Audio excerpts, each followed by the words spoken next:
Hi everyone, welcome to the channel. आज एक book review करेंगे। बुक का नाम है डेविड एंड गोलियत, जो कि मैल्कम ग्लैडवेल ने लिखी हुई है। मैंने ये अमेज़ॉन से ऑर्डर करी थी और ये काफ़ी अच्छी कंडीशन में मेरे पास आई। सबसे पहले टाइटल डेविड एंड गोलियत, पहले इसकी बात कर लेते हैं कि इस टाइटल का क्या मतलब है। तो बेसिकली एक एंशियंट स्टोरी है। इज़राइल और पैलेस्टीन का वॉर चल रहा था, तो उस समय एक जायंट था जिसका नाम था गोलियत, और वो सामने आ गया और उसने क्राउड को सबको चैलेंज किया कि आओ मुझे हरा के दिखाओ। तो कोई भी आगे नहीं आया, सिर्फ एक डेविड नाम का इंसान आगे आया, जो कि एक नॉर्मल इंसान था, छोटा सा। तो वो जायंट के कंपैरिजन में डेविड बहुत ही छोटा था, तो एवरीवन थॉट कि ये डेविड कैसे हरा सकता है गोलियत को।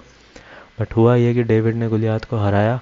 नॉन कन्वेंशनल और एक इनोवेटिव सी टेक्टिक यूज़ करी, जो कि उस समय के लिए बहुत इनोवेटिव थी। तो उसने एक पत्थर को एक कपड़े में बांधा और उसको स्लिंग किया, को गोलियत को मारा, सर पे लगा और गोलियत ढेर हो गया, नीचे गिर गया। तो बेसिकली जब भी आप देखेंगे कि अंडरडॉग ने एक स्ट्रॉन्गर अपोजिशन को हराया, तो that is a classic David and Goliath story, right. So इस बुक का भी प्रीमाइस वही है कि अंडरडॉग्स या अंडर प्रिविलेज लोग कैसे स्ट्रॉन्गर और पावरफुल अपोनेंट्स को उनके गेम में हरा सकते हैं।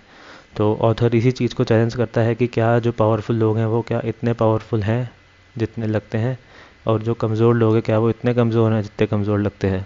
9 रियल लाइफ एग्जांपल्स यूज़ किए हैं। तो एज ऑलवेज नरेशन और राइटिंग स्टाइल बहुत ज़्यादा ब्रिलियंट है। अगर आप डिसएग्री भी करोगे कई कंक्लूजन से, till you can read it. ऐसा कुछ भी नहीं है इसमें जो बहुत ज़्यादा अजीब लगेगा आपको।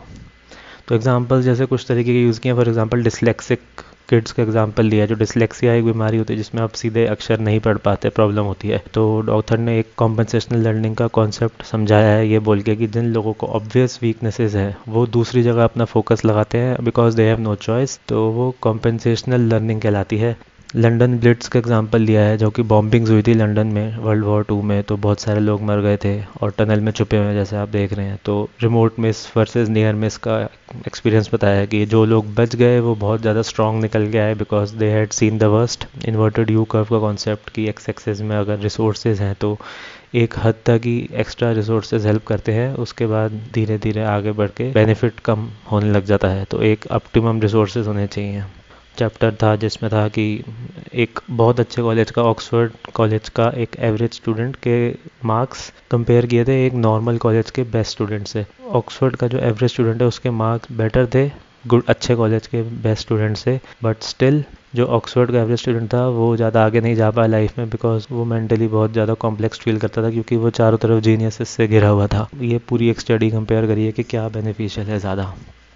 एंड फाइनली ऑथर से इसकी इनोवेटिव वेज से, जैसे टॉम हमेशा जेरी के पीछे पड़ जाता था and clearly Tom was more powerful, but हमेशा ऑलमोस्ट ऑलवेज जेरी ही जीतता था, राइट। तो that is the premise of the book. और फाइनल सेक्शन में उन्होंने लिमिट्स ऑफ पावर बताई हैं कि आप पावरफुल हैं इसका ये मतलब नहीं है कि आप कुछ भी कर सकते हैं। आपको एक लेजिटिमेसी अर्न करनी पड़ेगी अपने सब्जेक्ट्स की, तभी आपका काम चल सकता है। सो फाइनल वर्डिक्ट क्या है, मैं पूरी तरह सजेस्ट करूंगा कि आपको ये बुक पढ़नी चाहिए। अगर आप अग्री करते हो या नहीं करते हो डजेंट मैटर, राइटिंग स्टाइल बहुत एंगेजिंग है और अराउंड 300 पेजेस ही हैं, तो can be easily completed quickly. Please subscribe for the similar content ahead. Thank you.